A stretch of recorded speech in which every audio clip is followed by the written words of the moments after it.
Hello aspirants, welcome to Ekam IAS academy.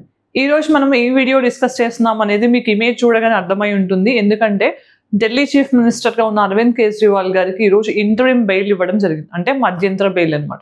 So ఈ point of వ్యూలో మనం ఇది ఎందుకు డిస్కస్ చేయాలి అని అంటే, నిన్న ఆయన బెయిల్ అప్లికేషన్ ఎప్పుడైతే ఫైల్ చేశారో అప్పుడు ఎన్ఫోర్స్మెంట్ డైరెక్టరేట్ ఏం చెప్పింది అంటే, ఎందుకు వాళ్ళు బెయిల్ ఫైల్ చేశారు, ఎలక్షన్ క్యాంపెయిన్స్లో మాకు అరవింద్ కేజ్రీవాల్ కావాలి అని చెప్పి ఆమ్ ఆద్మీ పార్టీ అడిగింది అనమాట సుప్రీంకోర్టులో.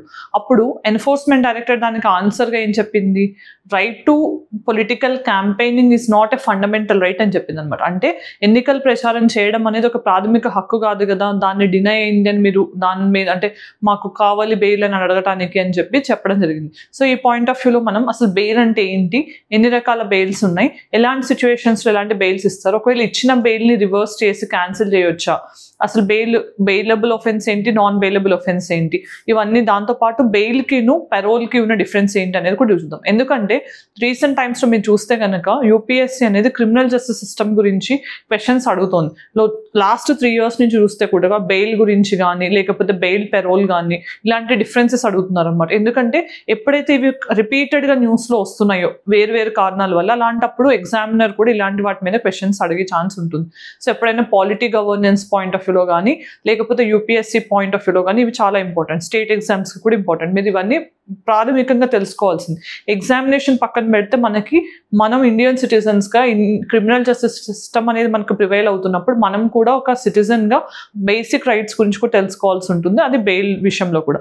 సో ఫస్ట్ ఇప్పుడు అనేది మనం ఏం డిస్కస్ చేయబోతున్నాం, ఈరోజు అరవింద్ కేజ్రీవాల్ గారికి ఇంటరిమ్ బెయిల్ అనేది వచ్చింది. అసలు ఇంటరిమ్ బెయిల్ అనేది ఏంటని నేను ఎక్స్ప్లెయిన్ చేస్తాను. దానికంటే ముందు అసలు ఇది ఎందుకు న్యూస్లో ఉంది, కాన్సెప్ట్ ఆఫ్ బెయిల్ ఏంటి, టైప్స్ ఆఫ్ బెయిల్ ఏంటి, అసలు బెయిల్కి పెరోల్కి ఉన్న డిఫరెన్స్ ఏంటి, ఈ ఇంటరిమ్ బెయిల్ అనేది ఏంటి, అసలు కండిషన్స్ ఏంటి, బెయిల్ ఇవ్వాల్సిన కండిషన్స్ ఏంటి, ఎలాంటి కండిషన్స్లో క్యాన్సిల్ చేయొచ్చు, ఇవన్నీ కూడా చూద్దాం. సో ఇది గవర్నెన్స్ పాయింట్ ఆఫ్ వ్యూలో ఇంపార్టెంట్ క్రిమినల్ జస్టిస్ సిస్టంలో.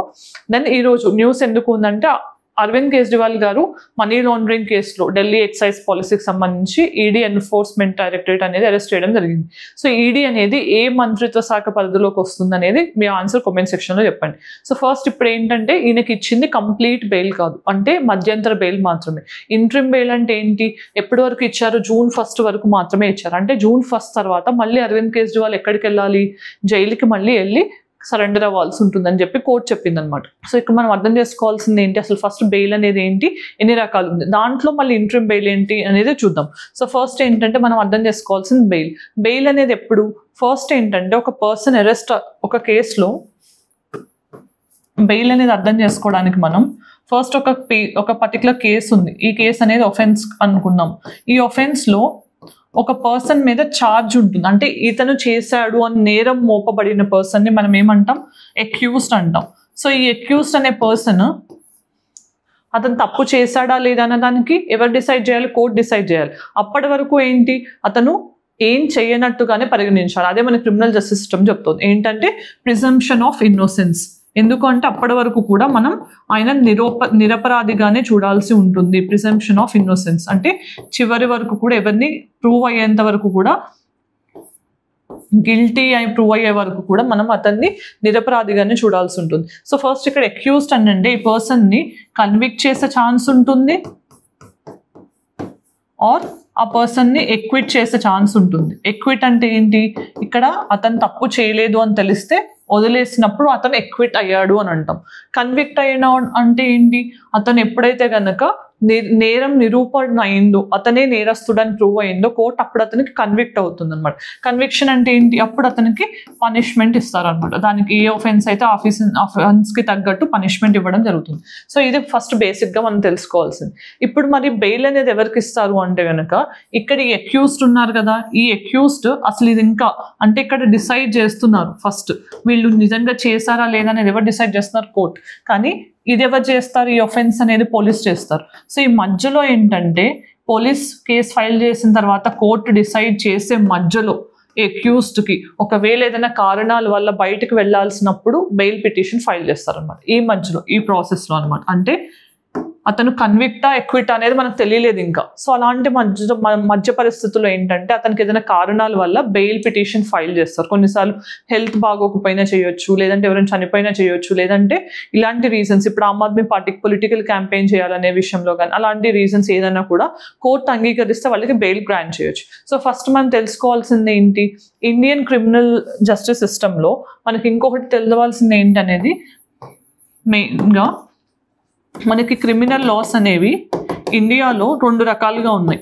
క్రిమినల్ లాస్ ఎన్ని రకాలు, ఫస్ట్ ఒకటి ఏంటంటే మనకి జనరల్ లాస్ ఉన్నాయి. జనరల్ అంటే నార్మల్ అన్ని లాస్లో కూడా మనకి ఇప్పుడు for example environment protection act ఉంది 1986. దాంట్లో ఏంటి, అది జనరల్ లా ఎన్వైర్న్మెంట్కి సంబంధించి. కానీ దాంట్లో కూడా మీరు ఏమైనా ఎన్వైర్న్మెంట్ని పొల్యూట్ చేస్తే మీకు 2 years ఇంప్రిజన్మెంటో 5 years ఇంప్రిజన్మెంటో ఇంత ఫైన్ అలాంటివి ఉంటాయి కదా, వాటిని మనం క్రిమినల్ ఆస్పెక్ట్ గాని చూస్తాం కదా, అలాంటివి జనరల్ లాస్. కానీ కొన్ని ఏంటంటే స్పెసిఫిక్ లాస్ ఉంటాయి ఆర్ స్పెషల్ లాస్ ఉంటాయి. ఫర్ ఎగ్జాంపుల్ ఎలాంటివి, యూఏపీఏ కానీ అన్లాఫుల్ యాక్టివిటీస్ ప్రివెన్షన్ యాక్ట్ కానీ, లేదంటే మనకి నేషనల్ సెక్యూరిటీ యాక్ట్ కానీ, ఇలాంటివి ఏంటంటే ఇలాంటి సిచ్యువేషన్స్లో స్పెషల్గా చూస్తారనమాట. అంటే ఇక్కడ అప్లికబుల్ అయ్యే నార్మల్ టైంలో అప్లికబుల్ అయ్యే ప్రొవిజన్స్ ఇక్కడ అప్లై అవ్వవు.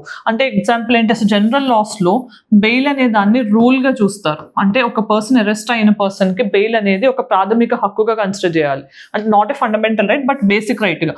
కానీ జైల్ అనేది ఎక్సెప్షన్ మాత్రమే. అంటే అతను ఎక్సెప్షనల్ సిచ్యువేషన్స్లో మాత్రమే జైలుకి వెళ్ళాలి, నార్మల్గా అయితే అతనికి బెయిల్ ఇవ్వాలనేది జనరల్ క్రిమినల్ లా చెప్తుంది. కానీ మరి యూఏపీఏ లాంటి కేసెస్లో ఏంటి, ఇది ఆల్రెడీ టెర్రర్ రిలేటెడ్ కేసు కదా, అంటే దేశానికి సంబంధించి దేశం సెక్యూరిటీకి సంబంధించి ఇలాంటి విషయాల్లో ఏంటంటే బెయిల్ అనేది ఎక్సెప్షన్ అవుతుంది, జైల్ అనేది రూల్ అవుతుంది. సో ఇక్కడ రివర్స్ అవుతుంది అనమాట. ఇలాంటి కేసెస్లో ఏంటి, బెయిల్ ఈజ్ అన్ ఎక్సెప్షన్,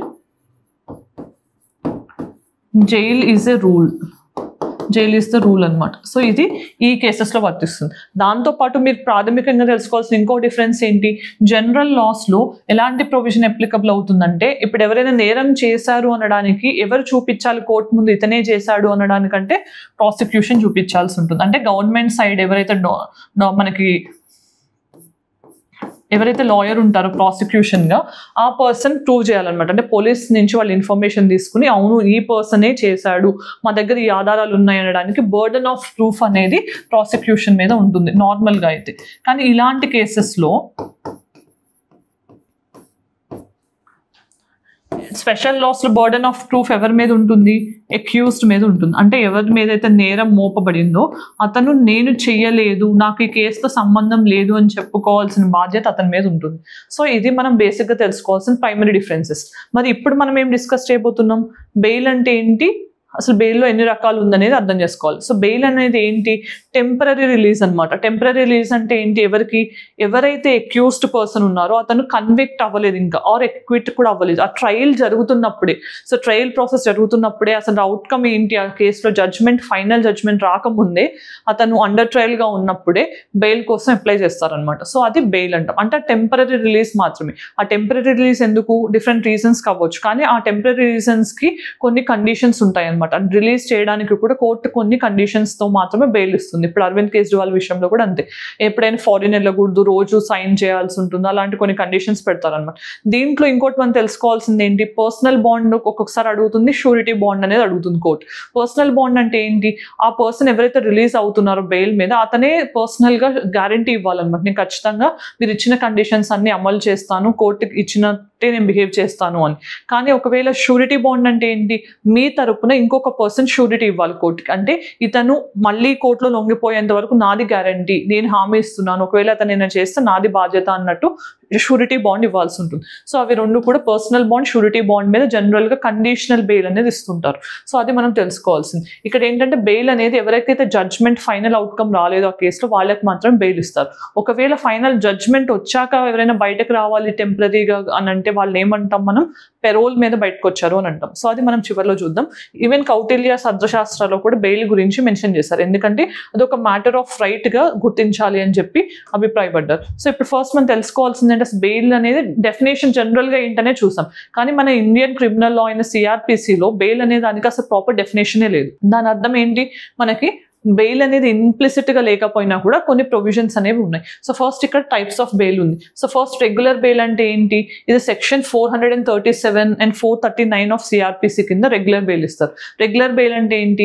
ఇది బెయిలబుల్ ఒఫెన్సెస్ లో మాత్రం వస్తుంది. అది ఎలా వస్తుంది అని అంటే కనుక మనం ఈ కండిషన్స్ చెప్పి, అంటే ఫర్ ఎగ్జాంపుల్ మేము ఏం చేయలేదు, అక్యూజ్డ్ మీద అంటే ఎవరైతే అక్యూజ్డ్ ఉన్నారో వాళ్ళు నేను చేయలేదు అన్నట్టు కొన్ని ఎవిడెన్సెస్ చూపించుకొని నాది తప్పు కాదు, ఫైనల్ జడ్జ్మెంట్ వచ్చే వరకు నాకు కొంచెం బెయిల్ ఇవ్వండి అని అడిగినప్పుడు రెగ్యులర్ బెయిల్ అనేది ఇస్తారు అనమాట. సో నెక్స్ట్ ఇంట్రిమ్ బెయిల్ ఉంది. అరవింద్ కేజ్రీవాల్ గారి విషయంలో ఇదే వచ్చింది అనమాట. ఇంట్రిమ్ బెయిల్ అంటే ఏంటి?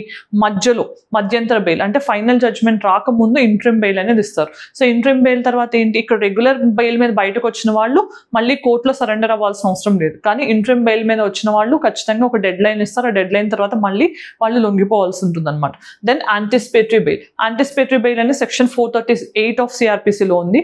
యాంటిసిపేటరీ అంటే యాంటిసిపేషన్ అంటే ముందుగా నేను అరెస్ట్ అవుతానేమో నన్ను ఊహించి అరెస్ట్ అవ్వక ముందే బెయిల్ కోసం అప్లై చేస్తే యాంటిసిపేటరీ బెయిల్ అంటాం అనమాట. ఇది ముందస్తు బెయిల్. తర్వాత డిఫాల్ట్ బెయిల్. డిఫాల్ట్ బెయిల్ అంటే ఏంటి?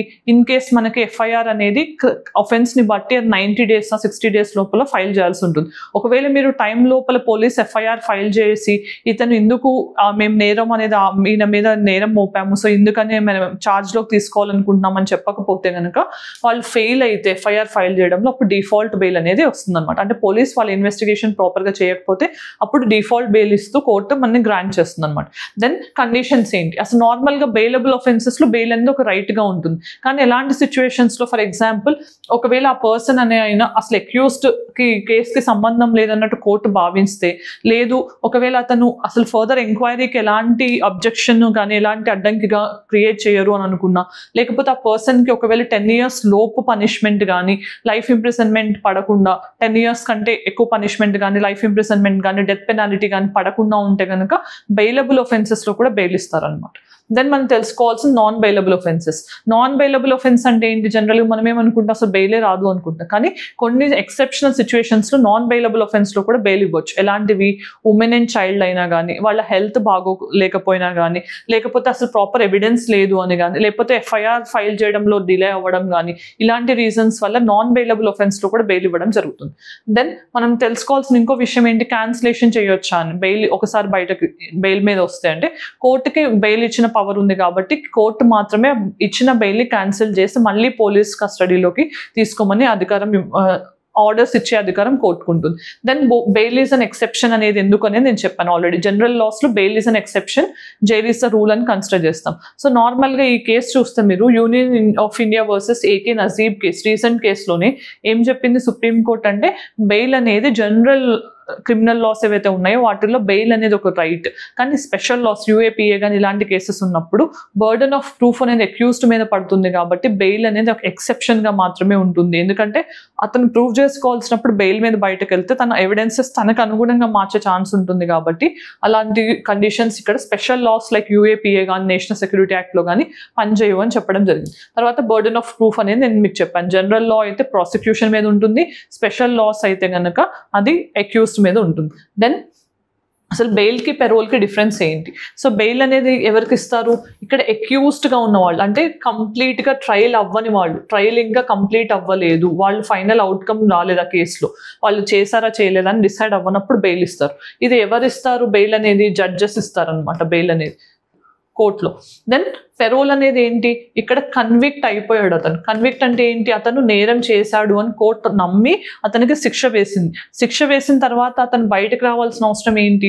హెల్త్ బాగోకో, లేకపోతే ఫ్యామిలీకి కానీ పేరెంట్స్ కానీ ఎవరికైనా హెల్త్ ఇష్యూస్ ఉండటం వల్ల, ఎవరైనా చనిపోవడమో, లేకపోతే ఏదైనా పెళ్లి జరగడమో అలాంటివి జరిగితే కనుక స్పెషల్ రీజన్స్ ని సైట్ చేసినప్పుడు పెరోల్ మీద బయటకు వస్తారనమాట. సో ఈ పెరోల్ మీద బయటకు వచ్చినప్పుడు కూడా వాళ్ళకి కొన్ని కండిషన్స్ ఉంటాయి. ఒక గార్డ్ ని పెడతారు, అతనికి సెక్యూరిటీగా రోజు వెళ్ళి పోలీస్ స్టేషన్ లో సైన్ చేయడం, ఇలాంటి కండిషన్స్ ఉంటాయి. సో పెరోల్ అనేది ఎవరిస్తారు? పెరోల్ బోర్డ్ అనేది ఉంటుంది అనమాట. అది ఎగ్జామిన్ చేసి పెరోల్ ఇవ్వాలా లేదని డిసైడ్ చేస్తారు. సో ఈ రెండు బేసిక్ డిఫరెన్సెస్. ఇలాంటి వాటి మీద కూడా ఫండమెంటల్ లెవెల్లో క్వశ్చన్స్ అడిగే ఛాన్స్ ఉంటుంది. దెన్ అసలు కన్క్లూజన్ ఏంటి అంటే కనుక ఎప్పుడైనా కూడా రీసెంట్ గా సుప్రీంకోర్టు ఏం చెప్పింది?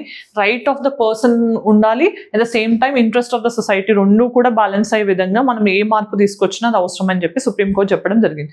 సో మరి ఈ రోజు ప్రాక్టీస్ క్వశ్చన్ ఏంటనే చూద్దాం. చూద్దాం. So which of the following statements is regarding bail is not correct అని అడుగుతున్నారు. సో 4 ఆప్షన్స్ ఇచ్చారు. 4 ఆప్షన్స్ లో ఏది కరెక్ట్ అనేది చూసి ఆన్సర్ కామెంట్ సెక్షన్ లో చెప్పండి. Then mains question, discuss the significance of bail in criminal justice system and its role in balancing individual liberties with interest of justice. So ఇక్కడ bail అనేది individual rights ని societal interest ని ఎలా balance చేసే విధంగా ఉంటుంది, ఇలాంటి రిఫార్మ్స్ అవసరం అనేది ఆన్సర్ లో మీరు చెప్పాల్సి ఉంటుంది. దెన్ వీడియో ఎండింగ్కి వచ్చేసాం కాబట్టి వీడియోలో ఏం డిస్కస్ చేసాం మనం, బెయిల్ అనేది ఏంటి, ఎన్ని రకాల బెయిల్స్ ఉన్నాయి, బెయిల్కి పెరోల్కి ఉన్న డిఫరెన్స్ ఏంటి, బెయిల్ ప్రొవిజన్స్ జనరల్ లాలో స్పెసిఫిక్ లాలో ఎలా ఉన్నాయి అనేది చూసాం. దాంతోపాటు సుప్రీంకోర్టు రీసెంట్గా చెప్పిన కేసులో బర్డెన్ ఆఫ్ ప్రూఫ్ ఎవరి మీద ఉంటుంది జనరల్ లా, ఇవన్నీ కూడా ఈ వీడియోలో డిస్కస్ చేయడం జరిగింది. ఇంకొకటి నేను నా సైడ్ నుంచి చెప్పాలనుకుంటుంది ఏంటంటే, మీరు వీడియోకి సంబంధించిన పీపీటీస్ అడుగుతున్నారు కాబట్టి మేమేం చేస్తున్నామంటే వీడియో ఎక్స్ప్లెనేషన్ ఏదైతే ఉందో దాన్ని పీడిఎఫ్ రూపంలో ఒక కొన్ని రోజుల్లోనే 1-2 డేస్లో మేము మీకు డిస్క్రిప్షన్ లింక్లోనే అటాచ్ చేస్తాం. దాంతోపాటు మీరు మా టెలిగ్రామ్ ఛానల్ డిస్క్రిప్షన్ లింక్లో ఉంది, ఆ టెలిగ్రామ్ ఛానల్కి రివర్ట్ అయితే కనుక అక్కడ చాలా కంటెంట్ మీకు యూస్ఫుల్గా న్యూస్ పేపర్ ఆర్టికల్స్ కానీ దాని ఎక్స్ప్లెనేషన్స్ కానీ పెట్టడం జరుగుతుంది. మీరు దాన్ని విజిట్ చేస్తే మీకు ఇన్ఫర్మేటివ్ కంటెంట్ అక్కడ ఉంటుంది, అది మీకు యూస్ అవ్వచ్చు. ఇంకొకటి మే 15th అంటే బుధవారం నుంచి మార్నింగ్ 8 o'clock నుంచి 1 o'clock వరకు లైవ్ క్లాసెస్ తీసుకోవడం జరుగుతుంది. సో నేనే తీసుకుంటున్నాను polity, SNT, history and current affairs. So ఇవి బైలింగ్వల్లో ఉంటాయి. సో మీరు ఎవరైతే ఇంట్రెస్టెడ్గా ఉన్నారో వాళ్ళు ఆ 8 to 1 అనేది లైవ్ క్లాసెస్ తీసుకోవచ్చు. రీసెంట్గా కరెంట్ అఫైర్స్ గురించి చాలా మంది స్టూడెంట్స్ అడుగుతున్నారు, పాలిటీ కవర్ చేయమని, SNT కవర్ చేయమని ఎస్పెషల్లీ. ఇలాంటి వాళ్ళందరూ కూడా ఆ వీడియోస్ చూడటం వల్ల మీకు చాలా హెల్ప్ అవుతుంది. అన్ని ఎగ్జామ్స్కి కవర్ అయ్యేటట్టు కవర్ చేస్తున్నాం, బైలింగ్వల్లో ఉంటుంది. ఇది మా సైడ్ నుంచి. Thank you for watching. Have a great day.